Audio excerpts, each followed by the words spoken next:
Sponsor by Sri Lakshmi tools வாடகை நிலையம் மற்றும் சர்வீஸ் சென்டர் தேவகோட்டை. திருவாடானை அருள்மிகு ஸ்ரீ சினேகவள்ளி சமேத ஸ்ரீ ஆதிரத்னேஸ்வரர் திருக்கோவிலில் பைரவர் ஜெயந்தியை முன்னிட்டு பைரவருக்கு பல்வேறு வாசனை திரவியங்களால் அபிஷேகம் மற்றும் ஆராதனை நடைபெற்றது. இதில் திரளான பக்தர்கள் கலந்து கொண்டு சாமி தரிசனம் செய்தனர்.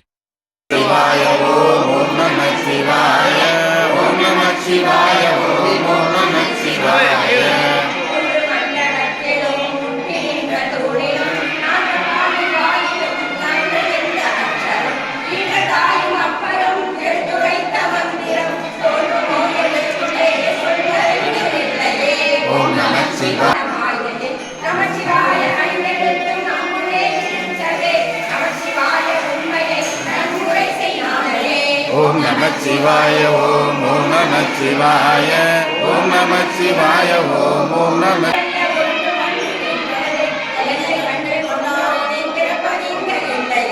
ஓம் நம சிவாய ஓம் ஓம் நம சிவாய ஓம் நம சிவாய